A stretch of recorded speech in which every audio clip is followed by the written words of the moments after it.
It's a pleasure to use this conference as the context to speak tonight about humanitarian and development aid. The United Arab Emirates is a relatively small country by population, but it is sharing its riches in a very active way. As I understand it, the UAE is currently 16th in the world, not per capita, it would be much higher than that, but 16th in the world in raw amount of foreign and humanitarian aid and assistance that it provides. And it recently created a Ministry of International Cooperation of Development, which issued its first report on development aid, and is on record as saying it wishes to become one of the top 10 donors in the world. And it's not surprising when His Highness Sheikh Mohammed bin Rashid Al Maktoum, who is both the Vice President of the UAE and Prime Minister of the UAE and the ruler of Dubai, when he says, we direct foreign assistance based on global priorities identified by international relief and development organizations and converge with the development objectives of fighting poverty, ignorance, and disease. So this is a central guiding idea behind both government's foreign aid and the private sector's foreign aid. Currently, the United Arab Emirates distributes about $1.6 billion in foreign aid to over 137 countries, and that figure is going to grow. And 137 countries is a stunning number. And central to that development is the role of Dubai Cares on children's issues. And so the structure of this evening's program is that we're honored to have Mr. Tariq Al Gurg, who is the Chief Executive Officer of Dubai Cares, who will be able to give us a keynote speech tonight on the theme of humanitarian and development aid for the world's children. And then we have four distinguished panelists. Tariq's colleague, Beau Crowder from Dubai Cares, Mesa Jalbout, who is now from Brookings Institution, but had been with the Queen's Foundation in Jordan, Lara Hussein, who has been program officer and leader in child protection in the Gulf region for UNICEF, and my old friend and colleague, my long-standing friend and colleague, Joan Lombardi, who worked for both the Clinton and Obama administrations on children's policies and issues. And they will both reflect on Mr. Al Gurg's comments, and I posed several questions to them. So, and then by about 2/3 of the way or 3/4 of the way through the program, we are going to turn things over to you and give you a chance to ask questions based on what you've heard. So with that as background, it's my pleasure to ask Mr. Tariq Al Gurg to come join us. I will not attempt to describe the depth and breadth of his experiences, but he was called to be president of CEO of Dubai Cares because of his deep experiences in the business sector, in government, and he's now applying these to the philanthropic interests of children at Dubai Cares. So please welcome Mr. Tariq Al Gurg. Good evening. I welcome you to this gathering, one that brings together brilliant minds and energetic forces who together believe in the power of knowledge, development, and transformation. First and foremost, I would like to commend New York University Abu Dhabi for initiating a high-level conversation on this crucial topic of transformational settings. By inviting prominent thought leaders, intellectuals, and practitioners from around the globe to our region, you have set in motion a serious discussion of an international scale on a topic of the utmost importance to the work we do at Dubai Cares, ensuring children's access to quality primary education in developing countries. Before I elaborate on Dubai Cares and our mandate, it is only fitting that I brief you on the United Arab Emirates first. We are a relatively young country, having only recently celebrated our 42nd National Day. Despite our youth, or perhaps of it, we have fostered a legacy of change and have created have created a setting where anything is possible. Just 42 years ago, the United Arab Emirates was a completely different place, with approximately 500,000 residents, many of whom lived in Bedouin communities. Today, the UAE is home to nearly 10 million people, representing over 200 nationalities. Thanks to the strong leadership with a clear vision, we have transformed into a vibrant, knowledge-based community, a hub of culture and commerce where change is celebrated and our young leaders have the capacity to contribute where change is celebrated and make a real difference. From our own experience, we know that within the right setting, with the right support, leadership, and opportunities, individuals can flourish and to turn, initiate real change in their communities. The UAE has become a substantial contributor to the development aid worldwide, owing to the vision and hard work of the UAE's forefather, His Highness Sheikh Zayed bin Sultan Al Nahyan, who has instilled a set of noble values and taught us well in virtues of giving. And this is also due to the strong leadership of our President, His Highness Sheikh Khalifa bin Zayed Al Nahyan, and Vice President, His Highness Sheikh Mohammed bin Rashid Al Maktoum, who have committed themselves to contribute in the same footsteps. In addition to contributing to international humanitarian activities, the UAE has also taken advantage of its geographical location and global standing in procuring aid for the Middle East.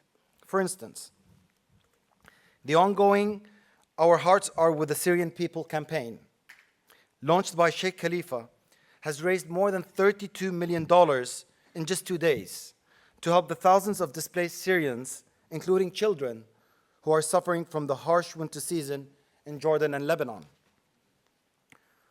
Over the past 35 years, the UAE contributed more than 70 billion US dollars in loans, grants, and assistance to development projects in nearly 100 countries around the world.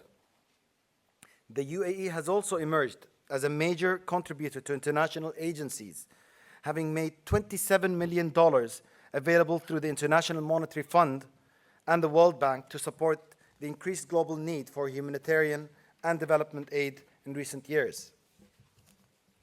As the scale of our involvement in the global humanitarian and development landscape increased, our government established the UAE Foreign Aid Coordination Office, which was known as OCFA back in 2009, in a further step to coordinate all the humanitarian efforts undertaken by the UAE and to contribute at a multilateral level. The organization, which was set in collaboration with the United Nations Office for the Coordination of Humanitarian Affairs, was an important step towards consolidating and increasing the transparency level of international aid provided and corresponding reporting structures. It also helped to build the capacities and efficiencies of local charities and aid organizations across the broad fields of humanitarian relief, financial accountability, as well as monitoring and evaluation. Perhaps most importantly, it paved the way for the establishment of the Ministry of International Cooperation Development, which is known as MICAD, back in March 2013, led by Her Excellency Sheikh Lubna bint Khalid Al Qasmi. Through its national mandate and federal support, the talented team at the ministry is set to further advance the UAE's international aid goals and improve its impact through the adoption of OECD Development Assistance Committee framework. I have personally had the pleasure of working with them on numerous occasions, and they have always impressed me with their expertise, professionalism, and drive. It brings me immense satisfaction to deal with an official body that knows its work. The passion for the work MICAD does is evident in the results.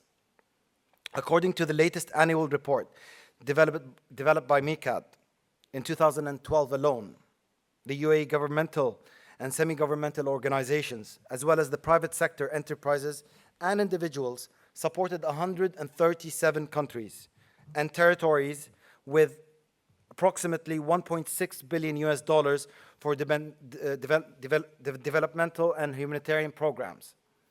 In addition, the Abu Dhabi Fund for Development committed a further 1.52 billion US dollars to developmental projects and making the UAE one of the world's top donors in 2012. Much of the UAE's humanitarian work that has been contributed locally, regionally, and internationally is spearheaded by either government institutions or philanthropic and charity organizations, such as the Abu Dhabi Development Fund, the UAE Red Crescent Society, the Mohammed bin Rashid Al Maktoum Humanitarian Charity Establishment, Sharjah Charity Association, Khalifa bin Zayed Al Nahyan Foundation, Noor Dubai Foundation, and Dubai Cares, alongside contributions from the private sector and individual donors. On that note, I would like to spend a few minutes on Dubai Cares and the work that we do. Dubai Cares was established in 2007 by His Highness Sheikh Mohammed bin Rashid Al Maktoum, Vice President and Prime Minister of the UAE and ruler of Dubai, with the aim of providing and improving children's access to quality primary education in developing countries. We're headquartered in Dubai, a truly strategic location, because over 1/3 of the world's population live within a 4-hour flight of the UAE, and 2/3 of the world are within an 8-hour flight. This gives us great vantage point and platform. It allows us to reach out to developing countries regionally and around the world and be active participants in the global conversation surrounding the importance of education. As an organization, Dubai Cares work stems from Sheikh Mohammed's vision, guidance, and directive. We work towards eliminating the underlying obstacles that prevent children from going to school and learning. We rely on a holistic approach that motivates children to attend school, study, and move on to the next level of education. Our mandate is to provide primary-age children in developing countries the provisions to gain a good education whilst eliminating all causes leading to dropouts and absenteeisms. We work with international and local partners alongside local governments to launch integrated programs essential to breaking the cycle of poverty and building the path towards national growth. The programs we have identified focus on building and renovating schools and classrooms, improving water sanitation and hygiene in schools, providing school feeding, deworming activities, early childhood education, as well as teacher training, curriculum development, literacy, and numeracy. Keeping education on the global development agenda is a key priority for us, and with this, local communities in the UAE, as well as beneficiary countries, have been our pillars of strength and support. They have given wings to our ambition to ensure that every child has access to quality primary education. In 2013 alone, we launched 5 new programs in Bosnia, Ethiopia, Mozambique, Philippines, and South Sudan, and organized 4 successful events in the UAE to engage 500 volunteers, providing much-needed upgrades to local nonprofit schools. Thanks to the overwhelming support we have received from the UAE community and our partners, to date, Dubai Cares has 72 programs in 31 developing countries, providing more than 8 million children with access to education. It is a figure that makes me proud and yet humbles me, particularly as there are 57 million children today who do not have access to education. It is a long road we have embarked on, but with the support of the global community as well as professionals, such as those present here tonight, we hope to make quality primary schooling accessible to every child, irrespective of their nationality, creed, religion, or even gender. Monitoring and evaluating our programs, as well as targeted research are the cornerstones of our approach. One of the most important things we have learned during our 6 years on the field is the importance of evidence-based programming. We believe that in order to have true impact, our programs must be based on or contribute to the evidence base. We have put this belief into practice, and now 65% of all our programs are designed based on existing evidence and proven models. On the other hand, 35% of our programs are contributing to the evidence base by including a research component into the interventions to test the document and impact. We believe it is crucial to understand why change occurs and to apply this learning to other interventions so as to continually move forward and design programs that makes a difference. In line with this, we contribute to the Learning Metrics Task Force established by the Center for Universal Education at the Brookings Institution and UNESCO Institute for I apologize. In line with this, we contribute to the Learning Metrics Task Force established by the Center for Universal Education at the Brookings Institution and the UNESCO Institute for Statistics to raise the standards of global education by developing a common set of measurable learning goals which can be applied, improve learning opportunities and outcomes for children and youth worldwide. Similarly, it is a matter of great pride for Dubai Cares to be part of this discussion, here on the move towards designing and implementing setting-based strategies to promote education and human development. We have seen firsthand how transforming the setting sets the stage for both personal and, in turn, community growth. Ensuring that our programs are designed with local cultural and social frameworks has also been essential to their successful implementation and subsequent adoption by the local community. Through our holistic global approach, Dubai Cares also contributes to international efforts to ensure that all children go to school and learn. In September 2012, the United Nations Secretary General Ban Ki-moon launched the 5-year Global Education First initiative, which aims to enroll every child in school, improve quality of learning, and foster global citizenship. Thanks to our successful programs, which have greatly contributed to the educational development agenda in developing countries, the Secretary General selected Dubai Cares to be a member of the Technical Advisory Group of the initiative. Our selection was not random, but was based on our extensive experience, the process of monitoring and evaluation and learning that we have in place, and our emphasis on sharing these learnings with our partners, be it UN organizations, international aid agencies, or local governments.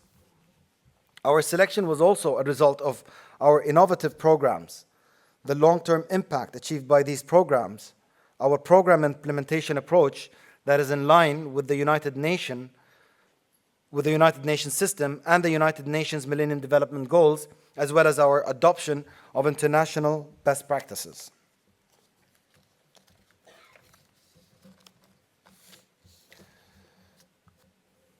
Representing Dubai Cares, I joined co-members of the Technical Advisory Group of the UN Secretary General's Global Education First initiative in Washington, D.C., in a series of events in April 2013, which was held under the auspices of Gordon Brown, the United Nations Special Envoy for Global Education. These events saw ministers of education and finance from developing countries, which are home to half of the world's out-of-school children, come together with civil society organizations, NGOs, youth and international institutions to agree on accelerating progress towards meeting the Millennium Development Goals of providing education for all children, youth by 2015. The discussion also revolved around laying the groundwork for the Global Education First initiative. I also took part in the high-level Learning for All ministerial meeting, which was held at the World Bank and co-hosted by World Bank President Jim Yong Kim, the United Nations Secretary General Ban Ki-moon, and the United Nations Special Envoy for Global Education, Gordon Brown. As a member of the Technical Advisory Group for the Global Education First Initiative, I feel these events have given all stakeholders renewed optimism as we work together to provide education for all in today's knowledge-based global economy. For the next 5 years, Dubai Cares will be advocating for quality education to become a primary focus on the agendas of local and national governments, as well as aid organizations worldwide. On another front, convening, sharing experiences, and learning, what we're doing in the next 2 days and today and tomorrow, are essential if we are to tackle the huge challenges that face us. And looking over the past few years, Dubai Cares convened 3 workshops in Dubai. A workshop on homegrown school feeding programs, and another one on water sanitation and hygiene in schools, as well as one focusing on girls' education. We also hosted the second Learning Metrics Task Force meeting to identify common learning goals to improve learning opportunities for children and youth across the world. These workshops, which bring together high-level representatives and technical experts from UN agencies, international aid organizations, and government representatives under one umbrella in Dubai, aim to gather, discuss, and exchange best practices, as well as disseminate key learnings amongst all partners in order to improve the impact of future programs. And before I conclude my speech, I wanted to thank New York University Abu Dhabi again for organizing this event, which will surely act as a catalyst for greater research in collaboration with the region. We value the power of convening, and we see the UAE continuing its journey, not only as a donor nation and an active player in the international development and humanitarian aid sector, but also as a knowledge hub that links best practices throughout the globe.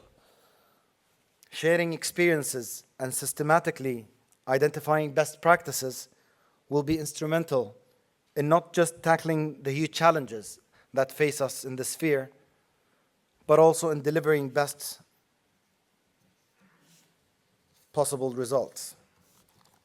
In the UAE, through our own personal journey and through the work of Dubai Cares, we know that anything is possible within the right setting and support.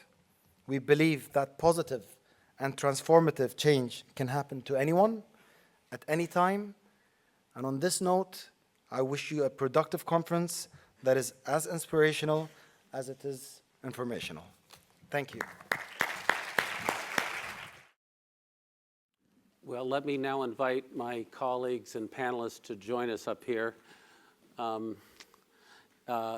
As I thank Mr. Tariq Al Gurg for his very, very helpful and really hope-inducing comments.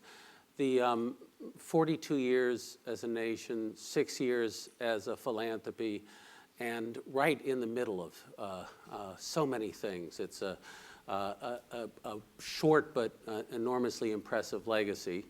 And I especially appreciate the feeling that he has of, with all those accomplishments, being humbled by the challenges that still face us, and but hopeful from the opportunities to move forward. We now have a chance to really reflect on these comments. And so there will be 2 parts to the roundtable this evening, and then we'll throw it open to questions and comments from the audience. The first part, I've asked each of our panelists to reflect on the comments that Mr. Tariq Al Gurg made, and there's no particular order. Just as they're about to do that, I want to remind people that from your right to your left, we're joined by Mesa Jalbout. Mesa has worked on education issues in the region and globally for many, many years. worked with the Queen of Jordan and her foundation within Jordan, and has recently become a non-resident fellow of the Brookings Institution's Center for Universal Education, which is the hub of thinking about education and learning for all, and the Learning Metrics Task Force. To her right, your left, is Lara Hussein. Lara, for many years, has been the Chief Child Protection Officer for the Gulf region for UNICEF, and has a long and distinguished history in many posts with UNICEF, and has recently left that position, and she's keeping us all on pins and needles to know what she's going to do next, because we cannot lose her to the children's sector, as Mr. Al Gurg told her before the meeting. You must be in the children's sector. To her right, your left, is Joan Lombardi, who I've already introduced as a dear colleague and friend. And in addition to her leadership positions in both the Clinton and Obama administration, and her work in international sectors, both through Bernard Van Leer and in other ways, she has been a champion from the policy perspective of bringing the best knowledge to bear on practice and policy decisions, but also not just waiting for the right knowledge to act right. She knows that practice and policy always need to be informed by knowledge, but never can wait for it, because then we'd be waiting too darn long. Yeah. And last but not least, Mr. Beau Crowder, who is really the coordinator and professional development leader for Dubai Cares, and a partner with Mr. Al Gurg in all that they do. So thank you very much for joining us. The floor is open to anyone who wishes to make a few reflections about Mr. Al Gurg's statement. Okay. I'll start. Thank you, Lara. First, I would like to thank New York University for having us here, have the chance to participate in this panel on this very important topic in relation to aid effectiveness and humanitarian assistance, and to give us the chance to hear the great work and learn more about Dubai Cares' work in this area. Actually, UAE's contribution under the leadership of His Highness Sheikh Khalifa bin Zayed Al Nahyan in relation to the global humanitarian assistance and development cooperation has been substantial. And we heard from Mr. Al Gurg the billions of dollars that has been allocated for humanitarian assistance. And actually, this give us pride in the Arab region that one of the Gulf countries are really contributing these amounts of aid to help children and to help people and community around the world. In fact, Gulf countries have demonstrated commendable philanthropic commitments in country and also for less developed countries. Annual allocations of 5 billion and more has put them in the group at the top of non-DAC list, and this is very impressive. In fact, as we also listened to Mr. Al Gurg's statement on Dubai Cares achievements, and from our experience at UNICEF working with Dubai Cares, we must say that they are one of the most professionally managed and sophisticated development organization in UAE. Their work is inspired, as mentioned, by His Highness Sheikh Mohammed bin Rashid's vision that education is the most effective way to end poverty. Actually, I think you have more than 20 programs in relation to education, and I just hear that you have 72 programs in other areas related to nutrition, infrastructure, health, water and sanitation, the WASH programs, and this is really commendable. Of course, we know that investing in childhood pays off. Childhood is a unique and fragile period of physical, cognitive, and emotional development. Children have the right to survive, to enjoy good education, to enjoy health, and also to live in a very secure environment. And this is a moral commitment first, and also a legal commitment, because 193 countries of the world they ratified the UN Convention on the Rights of the Child. And so we have to be, and this is recognized by several institutions in UAE, including Dubai Cares, and there's a lot of work in this area. I just want to briefly mention that Dubai Cares and other institutions like KBZF, Khalifa bin Zayed Foundation's humanitarian agency, also Red Crescent, and other institutions in the UAE and in the Gulf, they're working in an environment and a landscape of aid that has been changing, and there has been major increase in the number of countries in crisis. The Pakistan flood, the Philippine typhoon, the Haiti earthquake, Syria emergency. So the past decade witnessed lots of crisis. And we know that children in such situations are the most vulnerable and the most affected. And that's why aid is very much needed in such situations. So this aid landscape, not only we have the changes in these crises, also there's a change in the behavior of traditional donor agencies with a new focus on selective aid disbursement. Also, other issues related to the aid landscape is more economic cooperation among developing countries is happening. And there's a shift. Some countries are shifting from being a recipient country of aid to providing funds.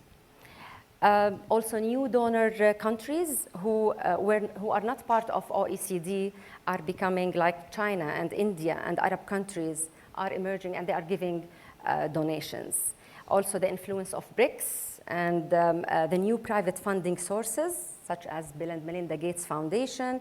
New organizations are being established, such as the Global Fund to Fight AIDS, Tuberculosis, Malaria, and the Global Alliance, Gavi, for vaccines and immunization. So there are lots of changes, and the landscape of aid is changing, and we need to, all institutions and all agencies working in this area need to really adapt to this change. That's all what I wanted to comment, but thank you so much for your statement and the great work you're doing for the children of the world. Thanks. Thank you, Lara. Who else? Well, I also want to thank you so much for allowing me to be here and to listen to you. I want to thank you first for your name, Dubai Cares, because it's a nurturing name, and I think it reflects the importance of caring and caring for children who are so often invisible in the development assistance world. So I thank you first for that, and secondly for the leadership you've shown in education. It's not just about the resources you give, but the leadership role that you so well articulated in Education First, in the Learning Metrics Task Force. I think those things don't go unrecognized, and they make a difference when a philanthropic leader like yourself and your organization steps up to the plate. So I really want to commend you for that. One of my favorite lines in your speech was that the UAE is a place where anything is possible. And I thought that was such a hopeful line, and I think it's one of the reasons that we're all so honored to be here, because it's a place where we can dream about a better world for children. Since it's a new year, I want to reflect just a minute about young children, because I was, of course, very happy that you are also focusing on early childhood education and development. And just reflecting that this year, in 2014, we'll have an estimated 130 million children being born around the world. Half of their births won't even be registered.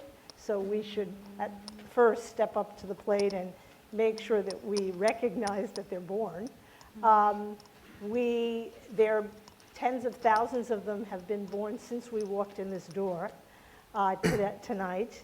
And they're born in hospitals, in clinics, in war zones, during hurricanes. They don't wait for us to tell them. They come. And I think the good news, on the good news side, we have made progress. We have seen, a 40% reduction in child mortality since 1990. That's something to feel good about, but we still have to make sure that we get that number down to zero. and that we don't live in a world where children die before they reach their 5th birthday. So that's one of my urgings for the foundation community and the philanthropic community in general. And secondly, that once they live, that they thrive. So we've got 200 million children around the world under 5 whose development is at risk because of poverty and malnutrition. Those are conditions that we should be changing. We know, clearly it's not just mythology now, it's science, that the early years are the most important years, that what happens in a child's health in the early years affects their long-term health. So if a country is worried about healthcare costs when people get my age, then we've got to start early. That's what the social determinants of health is all about. But at the same time, we know that education does not start when you reach the schoolhouse door, that you're born learning, that the education goals talked about that. And so from a health perspective, we have to start early, from a education perspective, but more important from the poverty perspective. If we can't get it right in those early years, we're really never going to allow people to catch up. Inequality starts, early in life. And I think that the fact that Dubai Cares is in a leadership role around those issues is really quite extraordinary. Thank you, Joan. You've heard from Joan reflections about how science has identified the incredible important developments of the early years, and how many activities in the Emirates are attempting to address those. You've heard from Lara the complexity and dynamic nature of the emerging donor community in responding to the world's needs. Any other reflections? Mesa? Well, I just want to say that working for a think tank, you never get the chance to sit at a panel where everybody agrees, and it seems like we're not going to disagree on anything. Oh, I disagree. Larry will. First of all, I just want to say thank you very much to NYU Institute. I feel very blessed to have them in the same city. Not only do we work on many similar issues, but they're very generous in providing a platform for discussion of such important issues globally and nationally. And I've had the privilege of working with some of the 4th-year students who are absolutely brilliant. And I want to give a bit of a plug to an event that we're having in March, because I see a very good audience here, and you hope you'll all come back to the screening of a documentary on girls, which is called 10 by 10. Please come, because it's going to be very, very interesting. So I want to make it just, I want to go back and talk about education, and that's what Dubai Cares is focused on, and this happens to be what I'm focused on right now as part of the Center for Universal Education. Obviously, we think that education is, if not the #1 issue, one of the most critical issues for development and for moving the global development agenda forward.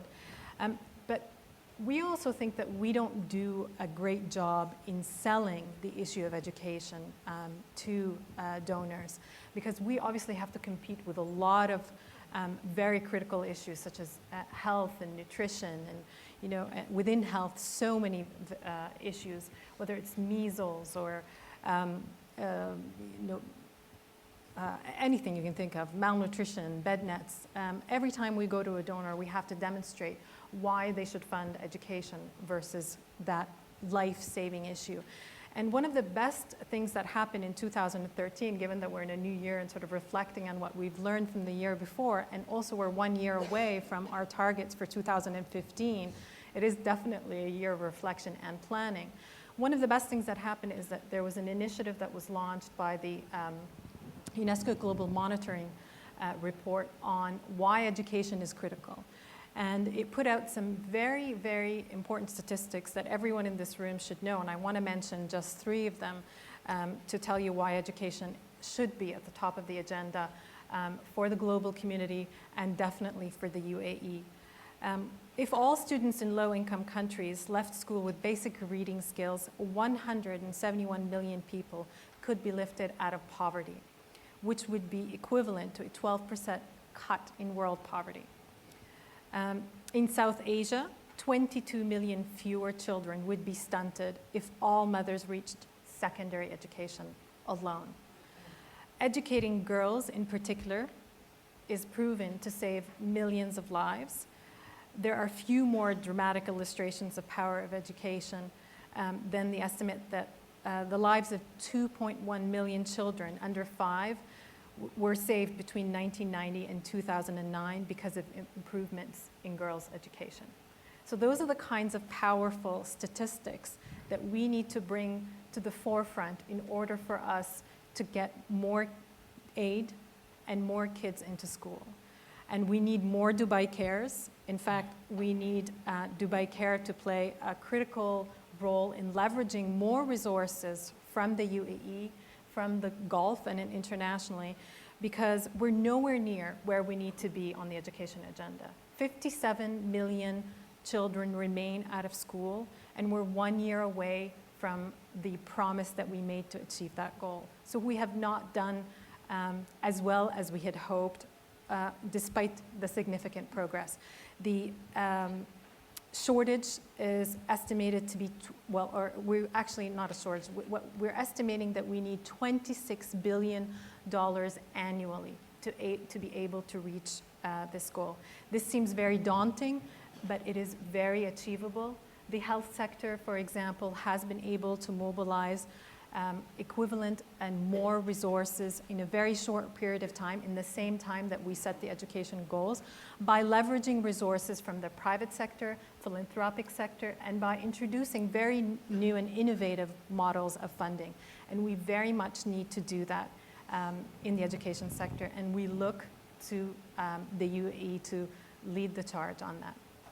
Thank you, Mesa. You've heard reflections on education, and both the Brookings Institute for Institutions Center for Universal Education and Dubai Cares has been part of this learning metrics task force that you heard Tariq Al Gurg refer to. This learning metrics task force has done something quite revolutionary, which is it's defined education beyond literacy and numeracy. They define 7 fundamental domains of education that include children's social emotional development and their approaches to learning and their physical health and development. So there is a more holistic vision, and the second thing it's done is shown the very bright light on, by all means, providing access to primary education for those 57 million children who are out of school, but to make greater advances in the children learning when they're in school. And so many children have been able to go to school, but their growth in learning has not kept pace with their growth in access.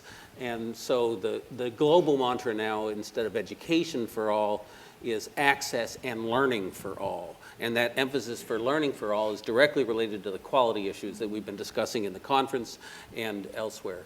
Beau, any reflections on your own organization, sir? I should know something. A few comments on Tariq's speech. I mean, I think it's very exciting that UAE is going to be one of the top donors. You know, we're in we want to call it a business, but I mean, development as a whole, the development sector has a number of large donors that tend to dominate the sphere. And there are very certain paradigms and ways of working. And I think the UAE, as Tariq said, anything's possible. But to have a new donor on the block adds this element of innovation. Innovation, people spout off about innovation. However, I think there's a huge opportunity here with the way the UAE works to be able to create an interesting, maybe not a new paradigm, but perhaps challenge some of those ways of working that have been basically ingrained since post-war, since 1945. So that's the general thing. So it's very exciting, and I think with MICAD, it's a huge opportunity. It's a tremendous opportunity to have that structure in place coming from OCFA. So that's very exciting for us, and we're obviously, as Tariq said, working very closely with them. Just dropping down a little bit onto the global development agenda. It's really about keeping education on that agenda. I mean, education is of the global agenda budget, it's 8%. You're competing against health, you're competing against maternal, which are very important, but education is actually dropping, I think, in real terms. And it's not just funding through donors, it's also national funding. The majority of funding is nations, in their tax base, in their budgets. And that's something incredibly important to keep hammering away and saying this is important for your own country. It's not simply money coming in from outside from various donors in a quite a patriarchal way. And hence, we're talking about post-2015. This is on the table now. Other sectors are further ahead than education, frankly. I mean, it's this race, the finishing line at 2015, obviously it goes on from there. But there is a race in education because it has so many complexities and components, is a little bit far behind, I think, in coalescing and presenting, as Mace was saying, these fundamental arguments that show how value-added it is. And so something that we're trying to do is be a champion, through working with LMTF, through education first, and being a champion from the region, I think, is incredibly important. And then just dropping down a little bit more into this quality and learning aspect. I mean, it's a crisis. I mean, learning is a crisis. I mean, we talk about the 57 million out of school, that's terrible. But it was, I think it was a few years ago, 65, so that's dropping. We're looking at 39 million of those in conflict situations. But, the 250 million children who can't read and write by grade 2, I mean, it's something, I think it should be a crisis and reacted to as a crisis. Just a quick mention about how we try to work. I mean, we're a relatively small organization. But I think what we're trying to do is look at things in a slightly different way.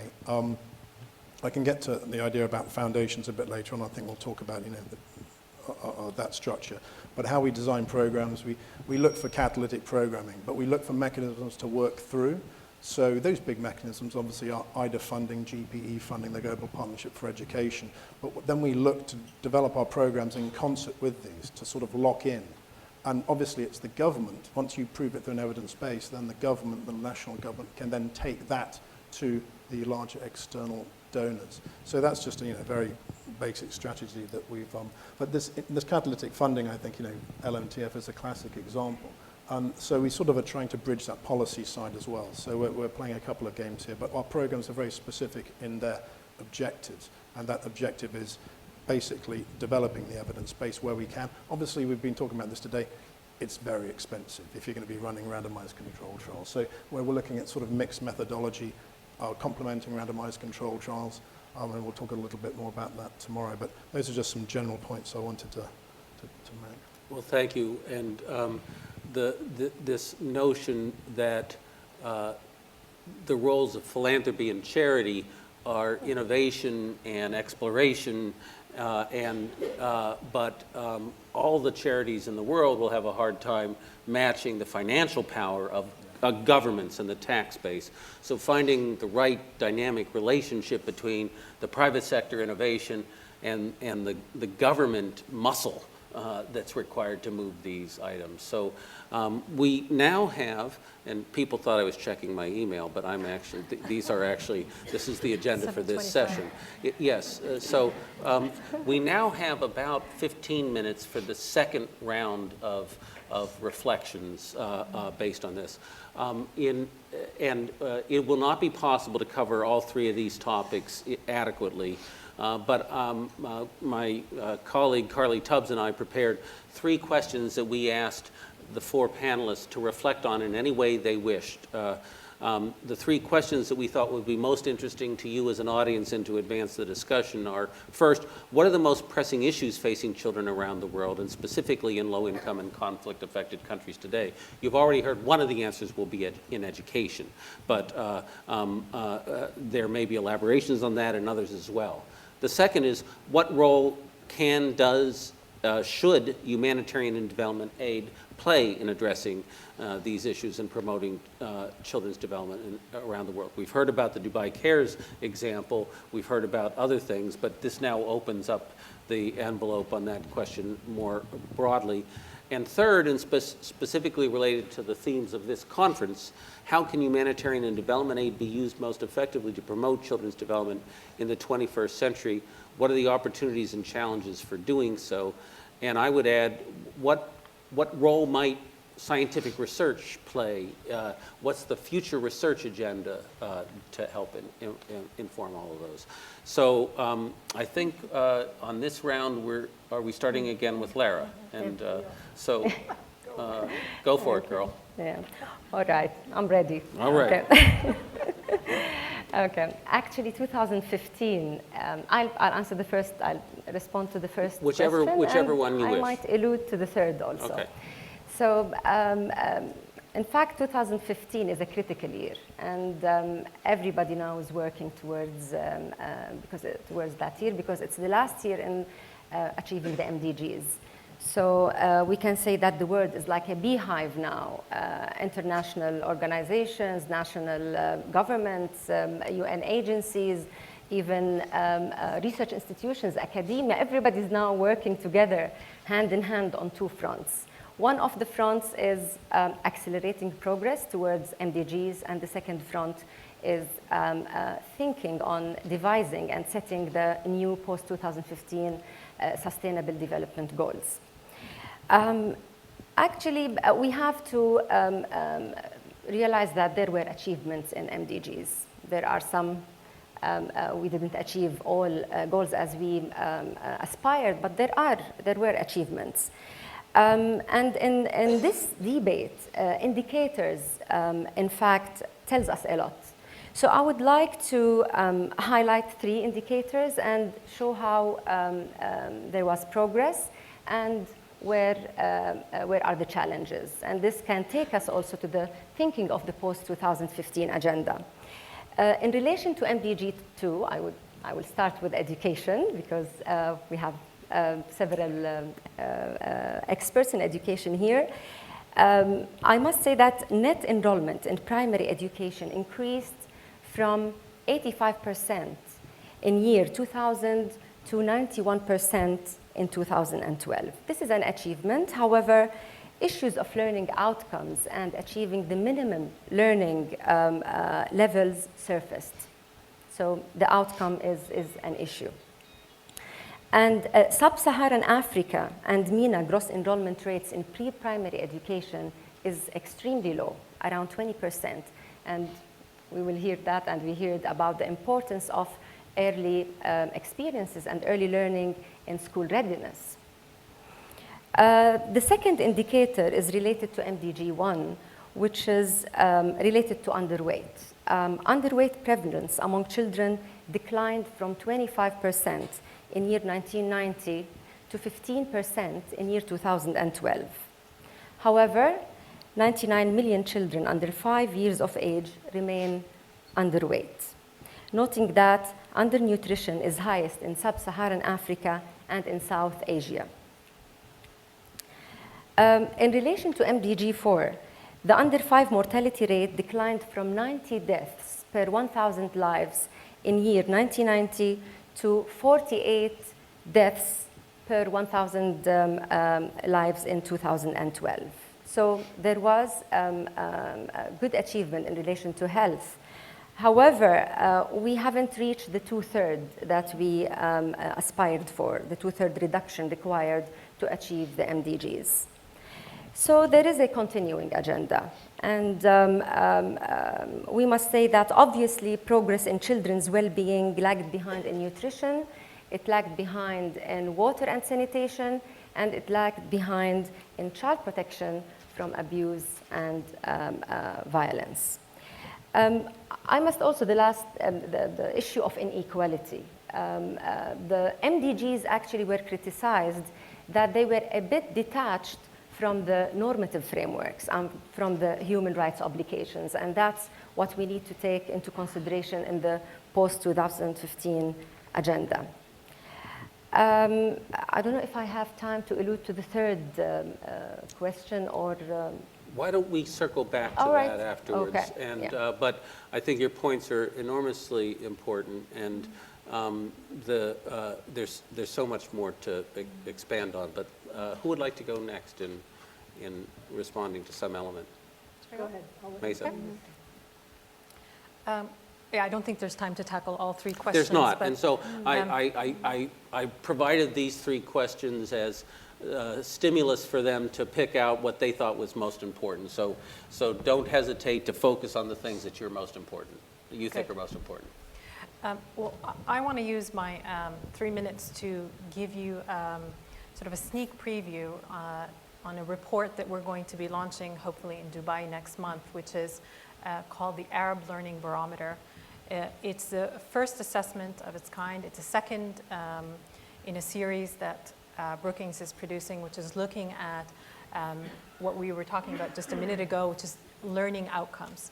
So not just getting kids into school, but what happens when kids get into school, and where can the philanthropic sector as well as the aid sector play an important role to advance the education agenda at the regional level, but many of the issues that came up actually apply very much on an international level as well, and particularly for developing countries. So the sort of short answer to a very long and complicated question is that funding alone is not enough. Donors nowadays, whether they're government agencies or philanthropic agencies or even private sector contributors, don't just write a check. They want to play a much more strategic role in a number of areas. And the number one area that they can make a contribution to is to make sure that the funding that they're providing is producing learning results. And what we found in the Arab world, and I'm not going to go into details about the report, I'm hoping that you will read the report when it comes out, and hopefully we'll have discussions about it. But I do want to give you a bit of a preview. One of my colleagues here mentioned that there's a global learning crisis, and I'm afraid I would like to affirm that there's definitely a learning crisis in the Arab world. It's a very deep crisis and one that we need to focus on if we're going to avoid many, many challenges down the road, not just in the education sector, but in the social, economic, and employment sector. We already have the largest unemployed youth population in the world. The way the education sector is at the moment will continue to contribute to unemployed youth, and that's something we cannot afford. The good news is, and I do want to talk about some good news in a minute, is that it is all changeable. It is all doable, even though it is, it seems like a daunting task. It's actually possible to have quick turnaround if some key investments are made. So let me just give you some of the, first of all, the bad news. The bad news is, well, the good news is that we have now many more children in school in the Arab world, which is fantastic. There are 3.1 million fewer children out of school since 2002, but 8.5 million children remain excluded. Unfortunately, those numbers do not reflect all the children who are now out of school as a result of the conflict in Syria. We are now facing the biggest out-of-school crisis in the world because we have 2 million children, 2 million Syrian children out of school. This is by far the biggest education crisis facing the region and internationally. And definitely this is where we need to see much more philanthropic investment, because the response from the aid community to date has not been enough. And there are many obstacles to leveraging government funding. The philanthropic sector at large should be able to respond much more flexibly to the needs of the Syrian refugees. The other quick mention is that more children are finishing primary school than ever, yet in some countries we're seeing an increase in the dropout rate, particularly among boys. This is a concern particularly for the Gulf region, something that I think needs a lot more research and a lot more thinking as to why that's happening and what can be done about it. Larry alluded to the importance of the Learning Metrics Task Force, and it's something that we're very proud to have done with many of the partners in the international community, particularly with the support of Dubai Cares, which is essentially an international agreement around what are the foundational skills that children should be learning. And in the context of the Arab world, what we found in general is that the average proportion of children not learning while in school stands at 56% at the primary level. And you can't quote me because the report has not been launched. But it's 56%? It is 56%. Okay, don't quote it, but it is 56%. Off the record.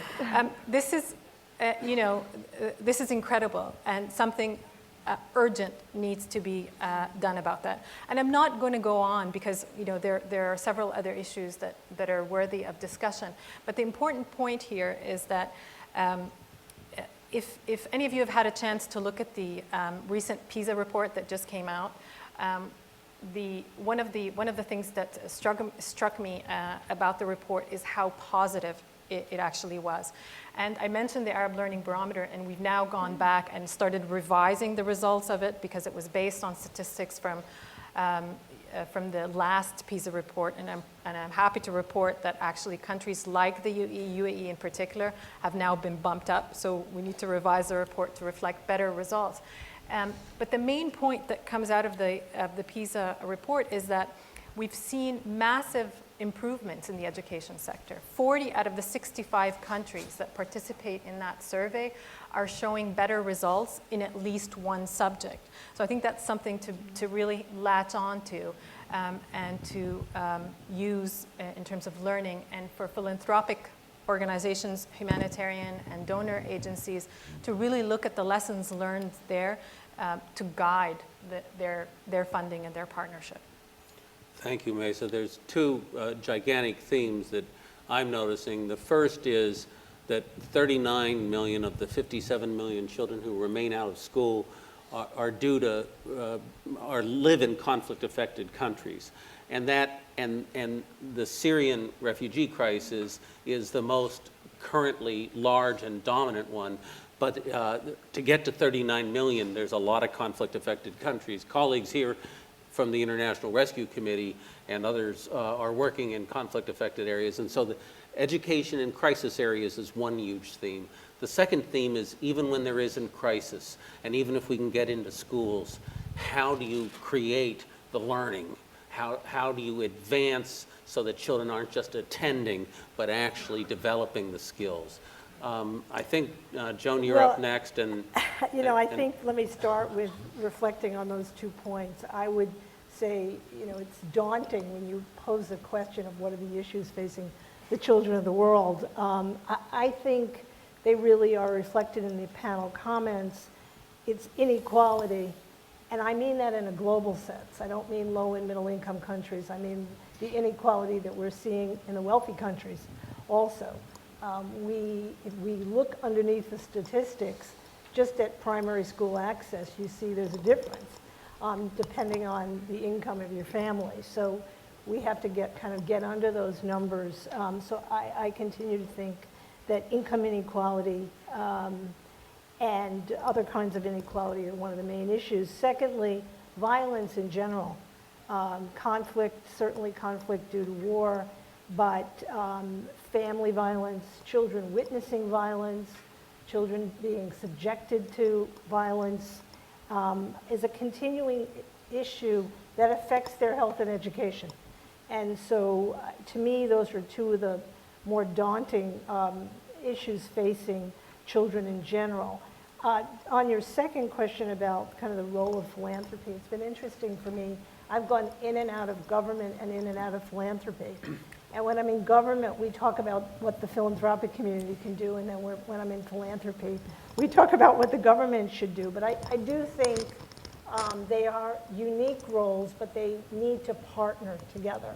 I was very heartened by your comments earlier that one of the roles of Dubai Cares is to encourage governments to invest, because we'll never fill the role that governments can do in the philanthropic sector. So to me, it's partnerships. And I would say, kind of as a former government person, that it's easier if the philanthropy approaches the government than for the government to approach the philanthropy. So please be bold. I think when I think about what we need to do to raise the visibility of children, certainly we need better data. If we don't have data that shows how they are doing, we're not going to be able to, if you don't measure it and you don't show the situation, we'll never make enough of a case. But I think we also need to raise the public awareness of these issues that we're hearing about children. And we need to do that by having new champions. We're all the converted. We need the business community to step up. One of the most exciting things for me is that economists are talking about children's issues, that the business community is talking about children's issues. And it really has to go way beyond the voices that have been the traditional voices for children. Thank you, Joan. Beau. Just looking at question one and two a little bit. We're talking about, obviously the crisis in learning with students, but that we're looking at teachers as well, and we haven't really mentioned that yet. And we've been talking about a lot today, actually, in session. And it's that quality of teachers, that approach, and also the incentives that teachers have. One of the biggest problems I think in India is the ghost teacher issue. Teachers just don't, or they subcontract out to their friends who turn up. These are massive issues that we need to look at. An extra 5 million teachers, I think, are needed by 2030, which is a daunting figure. What I did want to do is talk a little bit about question 2 and this role of foundation, of philanthropic organization as a whole. Seeing as we are in an oil town, I wanted to use a sort of an oil analogy, which my colleagues who I work with are pretty bored with, but they'll have to hear it one more time. And it goes back to this kind of more general idea, as I mentioned, about large-scale donors. I kind of think of a large-scale donor as a super tanker going down the Gulf, let's say, for example, and it tends to go pretty straight. And it takes a long time to stop, in the sense. So and foundations, and I'm not making light of this, but I think with foundations, they're nimble, they're catalytic, they're flexible. So for example, LMTF is a classic example. How we came to do that, a few phone calls, talk to Tariq, we're in. It just felt right at that. We didn't have to go through an awful lot of process to get to that level. So so your supertanker of development is wandering down the Gulf, and these little tugboats are kind of pushing it. Now, if a tugboat pushes a supertanker when it starts off, it might end up 50 miles off course, but that might be the right course. And I kind of think of foundations, these little tugboats.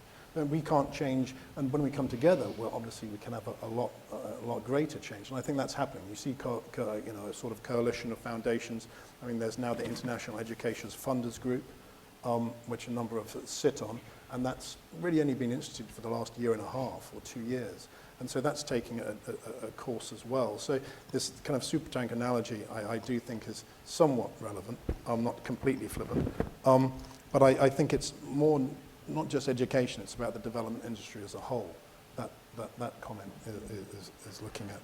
And just for brevity, on that third point, are we going to a third point, or do we have time? I think that we will give our colleagues in the audience a chance to reflect. And you weren't obliged to respond to all three, and I made it impossible for you to do so. But what you've chosen... I was just about to. But what you've chosen to emphasize so far is fantastic. But won't you join me in thanking our panelists for their reflections up until now? My name is Yasmin, and I just wanted to ask a question and then make a comment. I wanted to ask about where we could find the statistics Mrs. Jalbout mentioned in the first round, please.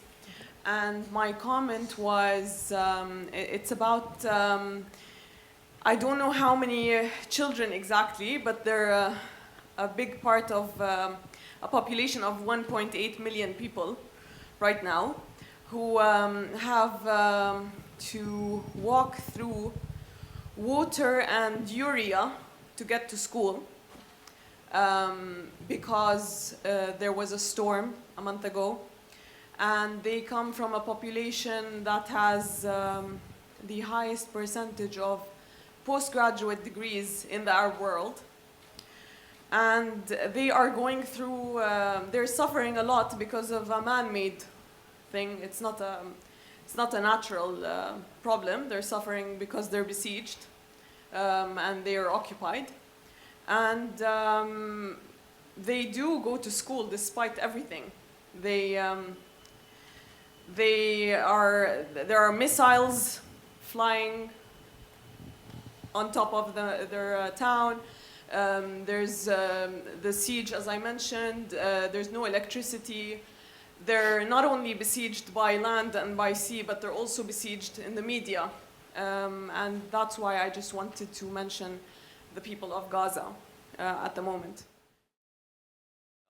My name is Dr. Farouk Mouaki. I am originally from Syria. And I would like to commend highly the speech that has been delivered by this gentleman here and the panel and their comments about the education and the humanitarian aid. But I wish somebody would have said something about the Syrian crisis that's happening now in Syria, where about 1/3 of the population, 30 million, are homeless, they are hungry, they are badly treated, they are full of diseases, and I don't see that the world is looking to them into more humanitarian aid and humanitarian treatment. Thank you so much. My name is Lauren and I work for NYUAD. I have a question mostly for Maiza, but anyone else as well, about alternative financial structure models for the sector. And Maiza, you were mentioning before that one of the challenges of this ed sector is that it's competing against other sectors, for example, other important issues, for example, health. And I'm curious on a bigger picture level, since the success of the ed agenda relies so much on health and a lot of the other social sectors, I'm wondering what, on a bigger picture, progress do you see the ed sector making to reinforce the work of other sectors happening so that it achieves funding while reinforcing the work that's being done to achieve the whole agenda? What you see, and anyone else on the panel. Great, thank you so much. So Mesa, two of the questions were directly to you, one on statistics, one on this big picture issue. Why don't you start? Wonderful. Well, the first question is very easy. You go to the UNESCO Global Monitoring Report website and you look for something called the Education Transforms Lives. They have a report and a website, an interactive one that will give you a very holistic picture of all of the statistics, and they're constantly working on it. And I think it's a very valuable resource. In terms of your comment on Gaza and yours, sir, on Syria, I think they're at the heart of what we're talking about here. One of the most critical issues that's come out in every single report to do with development and education is that children in crisis have to be at the top of the development agenda. I happen to work on education at the moment, and therefore I see it as an issue that's not emphasized enough, and that's why I talk about it specifically. But of course, we're all very cognizant of the fact of the relationship of education to other very critical issues, such as child protection, such as nutrition, such as safety. The Syrian crisis and the crisis in Gaza are definitely at the heart of the challenges the education sector is facing in this region. And I think I'll leave Mr. Al Gurg to comment on that. But definitely, this is at the heart of how and why we should be tackling the fact that children in crisis are now 84% of the out-of-school children in this region. That's actually the second highest proportion that's attributed due to conflict. I think we're soon to have the #1 region for that driver. On the point of the relationship between education and health, and I think others may want to comment on it as well, they're very much interrelated.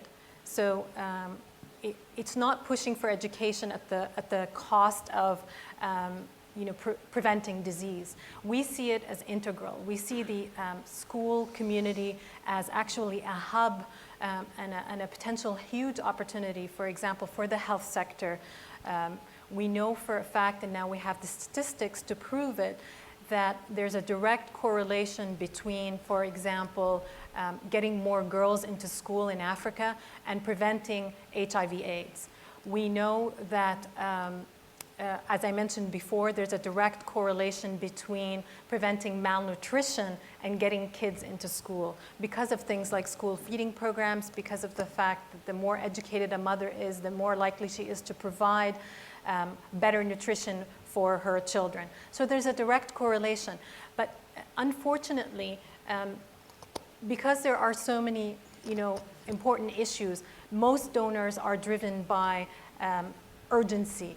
And I think because education is one that is very much a long-term issue, that you see results over a much longer period of time, people tend to go to things that they can see results in a year's span, because they are driven by reports to taxpayers or to the media or whatnot. So that's why the onus is on us to do a better job to present why it's critical, why it's important, and why it could change lives. And it is very much a life-saving mechanism, particularly in areas of conflict. We can't emphasize that enough. Getting a refugee child, into a school, even if it's just a tent, is critical to saving their lives.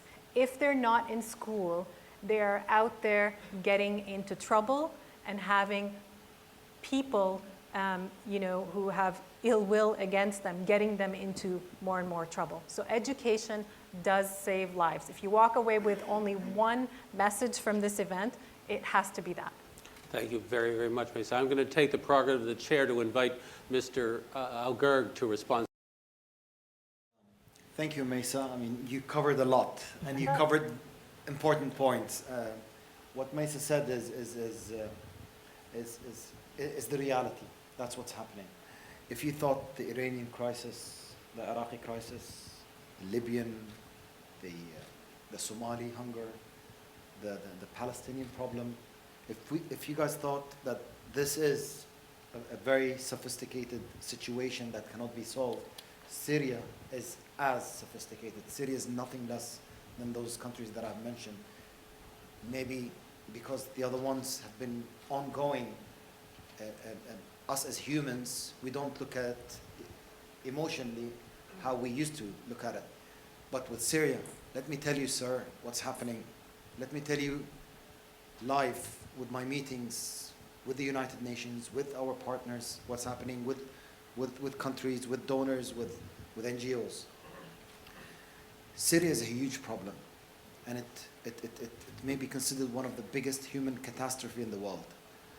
And when the floods hit Pakistan, that's another problem, of course. When the floods hit Pakistan around 2-3 years ago, we thought that was one of the biggest, but Syria is huge. If the Syrian problem gets prolonged for 10 years, I don't think there will be world funding to support that, to that extent. The whole world has to put billions and billions of dollars every single year just to hold the problem, not solve the problem, just hold the problem. This is how sophisticated and how all of us who's in the sector, we're trying to solve the problem. Looking at the Syrian problem right now in terms of children and education itself, that is going to, education itself, that is going to cost billions of dollars every year to solve the problem. Imagine the whole Syrian problem. We're talking about refugees, we're talking about education, we're talking about shelter, food, health, etc. We're talking about winter, for God's sake, for the next 3 months. No one has forgotten the Syrians. The United Arab Emirates is looking into giving a huge support as we speak. There are a lot of meetings happening between the UAE government, ongoing until today, and a lot of presentations are happening to our leadership and to see what kind of support we should give Syria. education will be one of them, of course. And a lot of countries around the world are doing the same thing. I know the US is doing the same thing. I know the UK is doing the same thing. I mentioned those two countries because we're interacting directly with them, with UNICEF, with GPE. GPE is Global Partnership for Education. They're one of the, if not, they're the biggest education donor in the world. They used to be the World Bank. They got spun off. We are all looking into it. Trust me. It needs time. It needs time. So far, the UAE has donated, has pledged $120 million? $300 million for the camps? Already? For the refugees. So that has already been done. But that's not the solution. You know, no matter how much money you put in a refugee camp, it just goes down the drain because you're not achieving any impact. And when it comes to education specifically, if I put money, if I keep on pumping money into those refugee camps to get children back into school, I can put that money into other countries and to make pilots, successful ones, and get big donors to scale up and to solve the whole education problem of that country. If I put a lot of money from Dubai Cares into Syrian children education, it will just deplete with no impact because it's a refugee camp end of the day. But having said that, we are looking into the into the Syrian problem.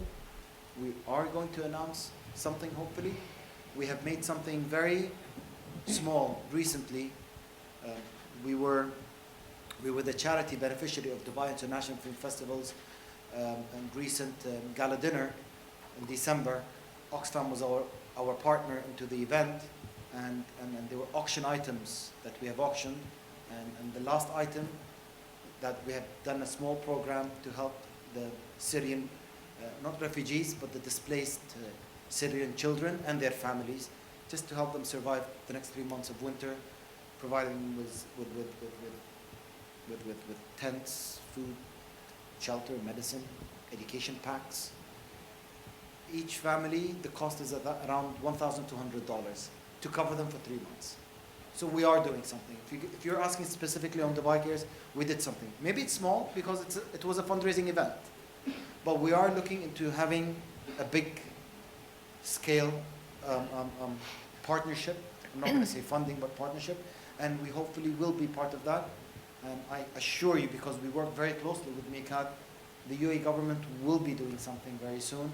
It's just a matter of doing the right thing and not just putting money and nothing's happening with it. And the UAE is known for that. We put our money where the situation is and we try to solve it rather than announcing and splashing out in the newspapers that the UAE is doing. We don't do that. And even Dubai Cares, and I'm telling you, even the organizations in the UAE. But having said that, there are a lot of international countries. As I mentioned, America is one, the UK is another. There are other ones. They're the Germans, they're the Australians. I don't know what they're doing, but a lot of countries around the world are trying to solve the problem. Maybe the UK and the US because they're very close with us, and UNICEF, GPE, Ban Ki-moon, and the World Bank. Sorry, I forgot the World Bank. The World Bank is also, because we're one group. We have become one group. That's why we're studying the matter. And then the proposal is going to go to every single rich country to solve the education problem. I, unfortunately, cannot be into solving any other problem than education, but we're trying our level best to solve the situation of the education. Thank you so much for that comment. And